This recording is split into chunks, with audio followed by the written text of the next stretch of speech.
Devex. We're here at Women Deliver 2016. This is day one. Conference has not even started yet, but we've got a preview panel to talk about some of the things we're going to hear this week. A very exciting week here in Copenhagen.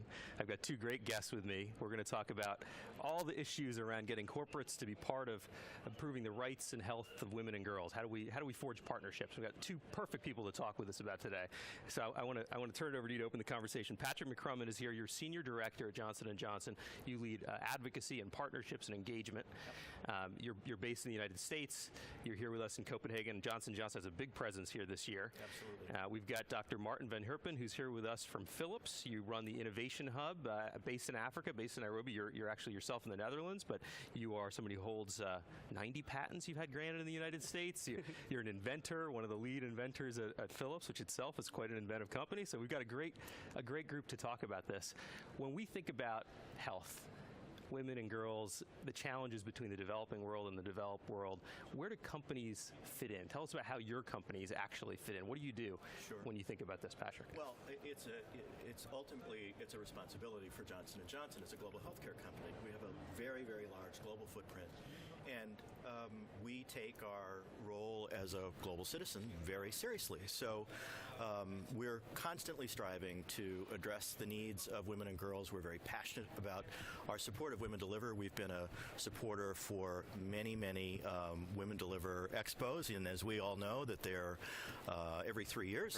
Right. So we're very proud of that partnership, and together, I think, as a private sector company, we bring skills, not just funding, but skills and innovation and ideas to help drive partner engagement and advocacy in the things that... Give us a sense of what does a partnership look like for Johnson & Johnson? Who might you partner with? Give us an example. Sure. From a programmatic perspective, it may be any number of NGOs, multilaterals. We have partnerships. We have global development alliances with the UN and its component agencies, but we also have smaller partnerships in places in Latin America and in Asia that speak to a local community's needs. It runs the gamut. It's based on what local needs are, right? As you would expect. From a partner engagement and advocacy perspective, we work very closely with the Partnership for Maternal, Newborn, and Child Health, for example, on advocating for women and girls, for maternal and newborn health.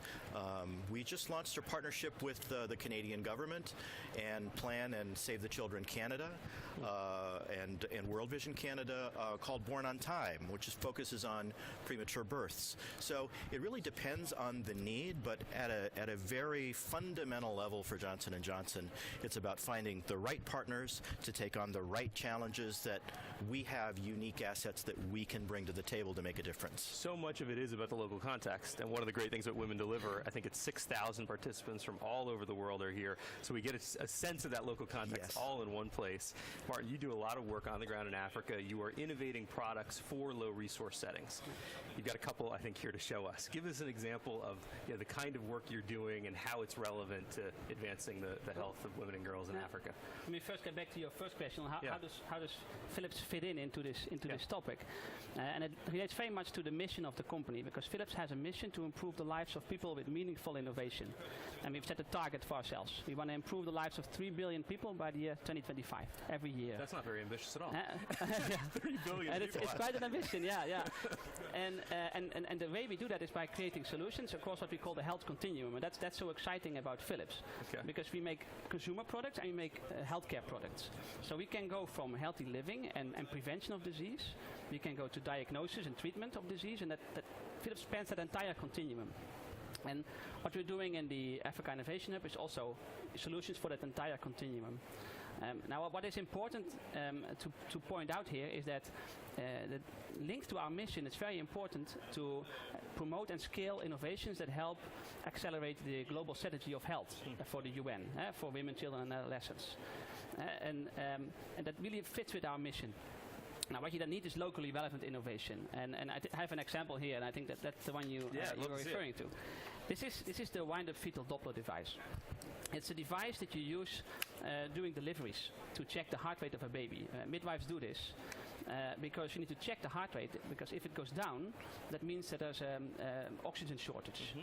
So what they do these days is they have a horn, and they listen with the ear, and then you have to hear the heart rate of the baby, which is like 150 beats a minute. And so Not very precise. It's very difficult, and they have to find very small changes. So they are asking for an automated device to do it. And in the hospital, you would use a fetal monitor device, an expensive machine that measures that and keeps it track on paper. But in a low resource setting, and that's what we're talking about, you don't have that equipment, and you don't have power, for example. And it needs to be much more relevant for that situation, and that's what this is.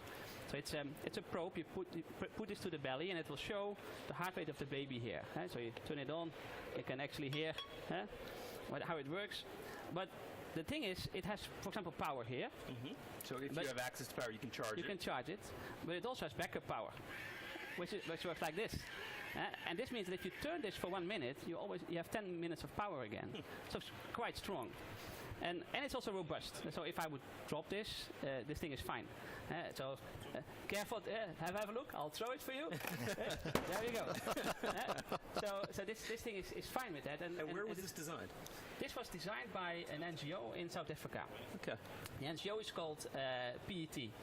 And they came up with the innovation. They tested it in Uganda.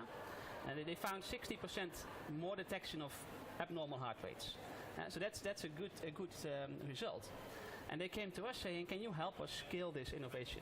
And that's where we come in. So we are now investing in this device, doing the costing down, and bringing it to scale so that we can get this into the hands of as much midwives as possible.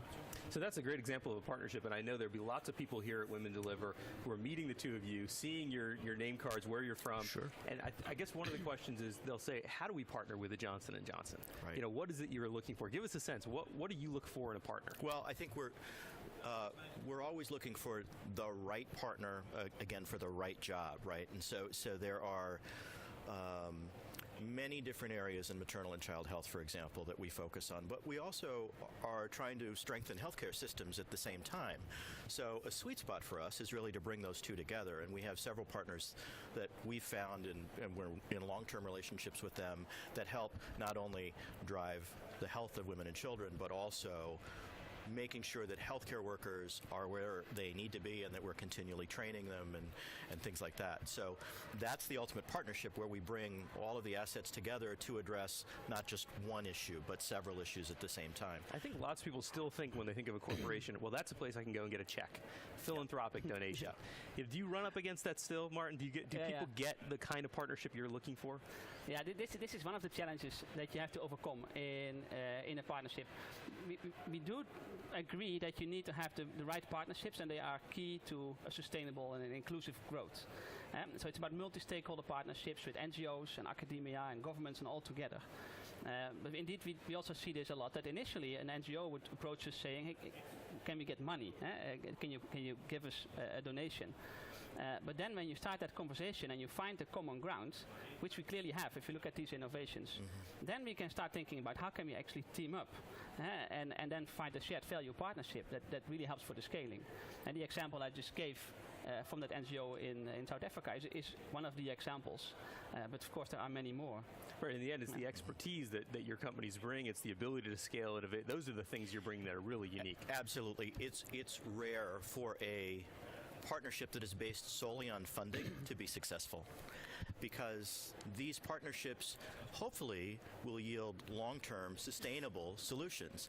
And in order for that to happen, you have to think like-mindedly. You have to create together. We create logic models with our partners to see what we have to put into a partnership and what outcomes we want to bring to the table, and work backwards from that. And sustainable can mean a business model, right? Like there's a market that will fund this over time locally. Yes. Yeah. Absolutely. That's critical. Now we are even trying to embed some NGOs into our own business model. Because if they are embedded in our business model, we can actually get money from a customer, and then the NGO can actually get a lot of money in by being part of that business model. And we're doing that in our community life center approach that we are promoting here at Women Deliver a lot. Because that's our community-driven approach to primary healthcare, community healthcare in Africa. This is about the community-based clinic that we really improve by a total solution with lots of partners together. And that involves things like solar power. We add equipment training for the health workers. That's done by an NGO, like MREF, for example, is doing the trainings there. We add water. It's really a total solution that we created working with communities. And the impact that we're now seeing is enormous. So we did one in Kenya, in Kiambu, with our R&D team there. And we're getting 4 times more patients than before. And if you look at the number of antenatal visits, which is mothers coming for checkups during pregnancy, it's up 15 times. And we're getting 39 deliveries per month now, where before it was 0. Mothers were not delivering their babies in the local clinic. They were trying to get to the big hospital or delivering at home. And if you deliver at home and there's a complication, they cannot survive. And the other ones trying to get to the big hospital, we see a lot of them dying on the way to the hospital or in the corridors. But now they actually have quality health care in their community. So that local clinic becomes the gatekeeper for the rest of the health system. So that's, I mean, these are fantastic stories, and I think there's so many examples like this where companies have had a real impact on the ground. Give us a sense of internally within your companies, do you have to make the case to say, let's focus on these markets, which in reality are going to be a small part of the actual business right now, and maybe they have a long-term opportunity for your businesses, but over time, it's going to take a while. I mean, to give us a sense internally in a company like Johnson & Johnson, how do you wrestle with these priorities at the board level? How do you talk about it internally? Well, we're fortunate to have a company has what we call a credo, which was written by our founder, or one of our founders, General Johnson, back in the 40s. And it spells out our responsibility to the world community. So from that, the board understands that this is a primary responsibility for Johnson & Johnson. And so we move forward on that, knowing that we're going to have the backing of the board. For us, it's not about sort of shared value, but shared values where the countries have a certain set of values and that relate to health in their communities that they articulate to us. We want to help bring partners in to solve those issues. And it's really not about the market because we sell products in most every country in the world. So we're doing this as a support to governments, to communities, and community leaders who are trying to solve exactly the same problems that you just articulated, right?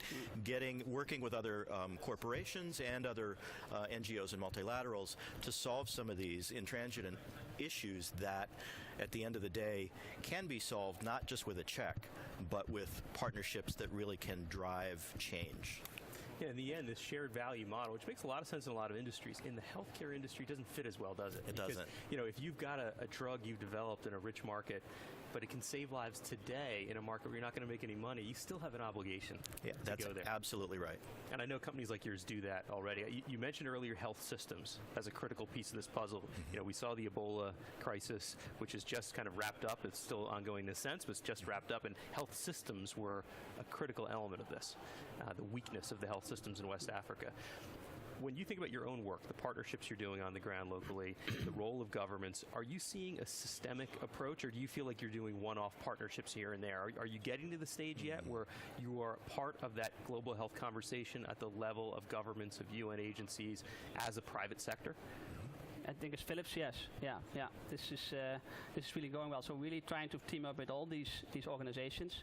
I think a good example actually for innovation is the innovation marketplace. And so the Every Woman, Every Child movement since 2010 has been promoting innovations in the area of mother and child care to reduce mortality for that. And last year I was at the UN General Assembly Week, where the Secretary General launched the Global Strategy of Health. And alongside, he also launched the Innovation Marketplace, which is aiming to actually bring us all together. And the total solution of going from the pipeline and curation, and then making matches and investment together, and really trying to stimulate that innovation process to get it going. But you also addressed my favorite topic, which shared value? Also, it's the internal challenges. I see. Because what we're talking about here is that there's just no equitable access to healthcare in Africa and also like Southeast Asia, for example. And innovation could solve these issues if you would create innovations that are really addressing their problems. But the problem is that there's also no equitable access to innovation. And the reason is simple, because companies are finding it very difficult to scale these things. And the barrier to scaling that we at Philips have discovered is that if you look into the internal structures of the company, they don't see this customer, this vulnerable group of people, they don't see them as a customer. So if you come with an innovation like I just showed, the internal people, well, they are there to really serve their current customers and their current business models. And this is different. So they will deselect all these. They're not going to prioritize it. They are not going to prioritize this. And the key to solving that is to create autonomous units within the company. And that's what the Philips Africa Innovation Hub is that we created. So we're really about a structured way of taking ideas to pilot and to scale. And it's all about this equitable innovation strategy. So by pulling it out of the rest of the business, you can give it the right attention and priority instead of trying to match it up against other priorities in developed markets that might look very different. And that's how you integrate support for the Sustainable Development Goals in your core business strategies. And that's what we're showing with the Africa Innovation Hub of Philips. That's exciting. Yeah, innovation to me is one of these things you can't just write a check for it. No. And oftentimes it's approached that way, I think, in the global community that, well, how do we get some innovation? Can't someone just pay for this? But it's much more complicated than that. It's about building an ecosystem. It's about changes inside companies like your own. Yeah.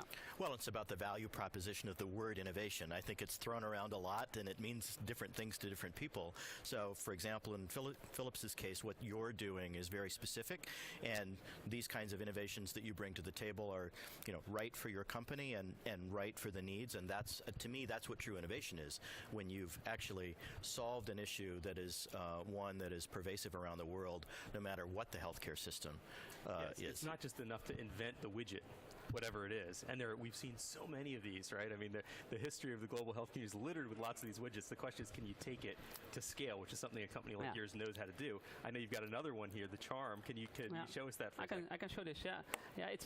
I think what you're saying is also a good point, because I think these J&J and Philips are seeing that there's great value in combining financial return and social return in one solution. Yes. And that's actually the key here. Yes. Because there is good business in doing something that has a societal impact, and if you combine them, and then it scales because it's business, and it can really make a big impact.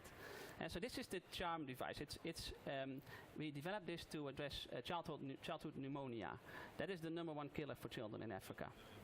So we're talking here about 922,000 children every year dying from pneumonia, and it's very preventable if you make the right diagnosis. And that's why UNICEF put out a call for innovation. They said, to do the diagnosis, you need to check the breathing rate of a child. So what you need to do as a health worker, look at the baby's belly and see the movement and counting. And it's difficult because these children move, and it's the same story again. Very difficult to do. But we do want the community health workers, the lower skilled health workers, or volunteers, to actually be able to do that. That's why UNICEF was asking for an automated device to do it. And that's what this is. This is the Philips Children's Automated Respiratory Rate Sensor. So I just turned it on, and you see it has different settings. So I'll set it to the second one, which is a baby that's crawling, so it's below 1 year. Yeah. And then this straps around the belly, and it starts moving. It just measures the breathing rate of the child. And it will do this for a minute. And then after a minute it will show the breathing rate, and with the color it will show if it's red or green, it's good or bad. It's an important innovation, and I think it will really go a long way in helping solve this big issue of pneumonia and really make better diagnosis. And where are you in the process of this? Is it something that's just been developed and designed, or is it getting out there into health launching systems? it now. Yeah. So in a month we will launch this onto the market, and people can start ordering. And now it's about scaling this up. So the complete design has been done. And what would that cost? This device, this is a couple of tens of dollars to get this into the hands of a community health worker. So very affordable. And potentially gadget. 1 million kids' lives could be affected. Yeah, we've calculated when this reaches the scale, this can touch the lives of 100 million children that this will be used on every year. So that's of course a great thing, and that's also a big motivator for us. It's a big motivator. And we just see that the child has high breathing rates, and it's red. So but maybe because I was going moving a bit around faster, a little bit, yeah. But an important innovation, and we'll be doing an announcement later, tomorrow actually, at the conference, on a co-investment that we're doing with Canada Grand Challenges on this innovation. So it's also another topic of partnerships, and tomorrow there will be more about it.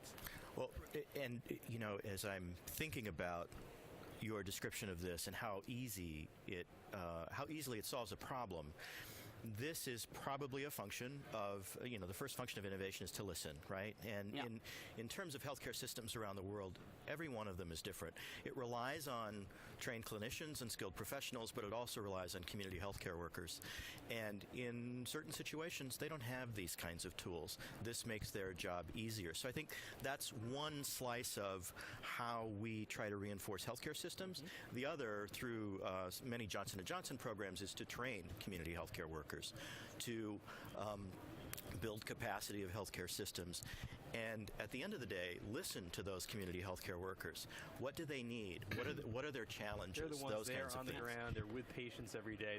They're saying, well, it's hard to measure because the children are wiggling around or whatever the actual challenges they're seeing. That's exactly how our innovation process works. Yeah. So we, in this case as well, we really went to talk to the community health workers and get a deep understanding of what their needs are, their aspirations are. This is also a thing that gives aspiring, because this will help them gain trust from the parents that they are dealing with. So parents might in some cases also think that, we think it's pneumonia, but the gadget shows it's not.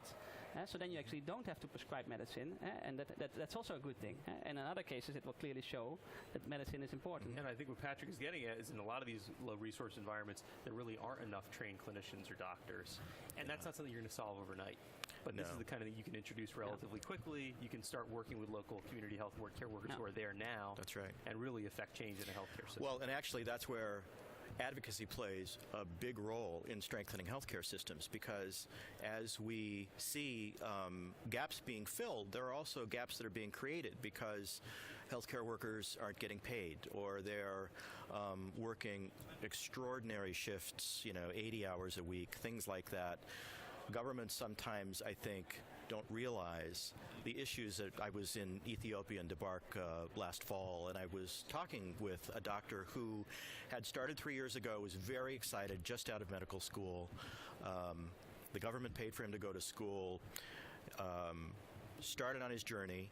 We went back 3 years later, which was last fall, and he was very dejected because paychecks were missing and supplies were scarce and things like that. And so dealing with those from an advocacy perspective and being a good partner with the government to sort of report those kinds of things and let them know, you've got some challenges here. No matter how much we fill the pipeline with healthcare workers, you're going to lose more than you're going to get. So how do we work together to solve those issues? This is a complex ecosystem, healthcare, right? It's not something where you can just inject one initiative, one intervention, and see a huge shift. You've got to work from all angles. And it sounds like you as companies are doing that. You're not just a market participant providing a product. You're actually talking to government. That's why it's also important to have a local team. So Phillips is actually one of only 2 companies that have an R&D lab now in Africa. And having that local R&D facility there, that helps you create that understanding. Of course, we have a heritage as Phillips. We are more than 100 years as a company on the continent. But now really with our R&D facility in Nairobi, that really helps to further that understanding of what is really needed. And that gives you an innovation that is locally relevant, like these gadgets, but also the community life centers. There's the total package, which also includes the training that you are talking about. That's very important to do. And it's badly needed because in Africa we are facing 30% of the global disease burden, but only 3% of the health workers, right? And that's not going to be changing anytime soon because, as you pointed out, we cannot train them fast enough. And those statistics are absolutely right. And we're at the beginning of these global goals. We have 15 years to accomplish them. I just wonder, from where you sit, looking at kind of the big picture, do you think we're on a track where we have a realistic shot of hitting these goals around the health goals in particular? Do you think there's real potential there? What do you see as some of the gaps or challenges? I think we're on the right track, but I would also, as an innovation guy, I would also make a call to really promote and scale innovation very fast in these areas, because innovation takes time to mature and to get to scale. So it's important we really start creating those innovations now, so that in 15 years from now they can make their impact and then we're actually achieving the SDGs. But yeah, Phillips is fully behind this and trying to do this. I was moderating a session with Bill Gates, and somebody in the audience said, Mr. Gates, how are we ever going to reach the goals? Because there's a gap of several $1 trillion is what the estimate. And he said, that's true if you discount the idea of innovation, if you think there's no innovation that's going to happen. And that really is the key ingredient. That's true. I think there are probably 3 really important points in springboarding off the success of the MDGs, because there were some successes, and driving change and innovation going forward over the next 15 years. One is we have to have real conversations. We have to have honest conversations about where are the gaps, how do we address them, what are the innovations that we need to bring to scale. And I'm in a world where partnerships are hard, and they need to be flexible. You've got to have those honest conversations to ensure that you're on track in what you are both trying to achieve, right? That's number one.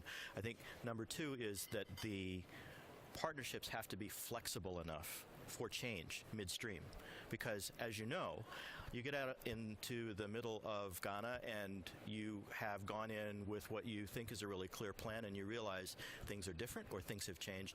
Your partnerships have to be very flexible in order to adapt to those changes and be successful.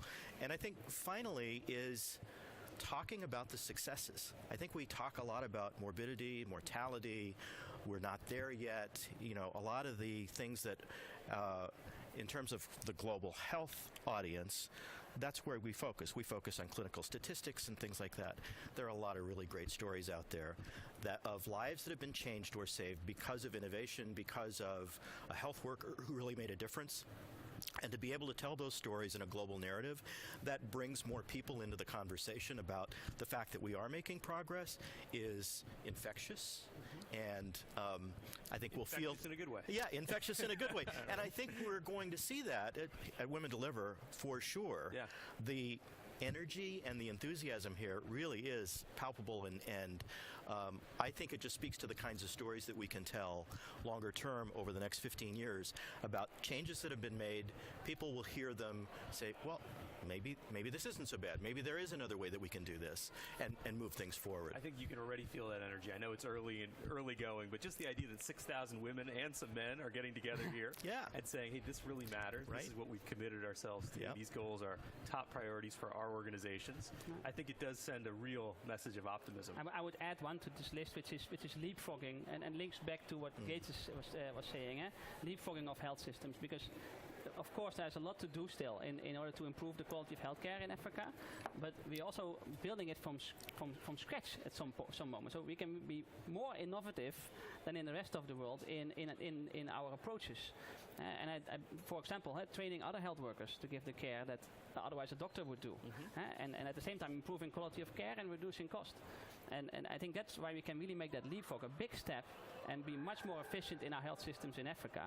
And actually, I think those solutions are also going to be the solutions for the future in the rest of the world.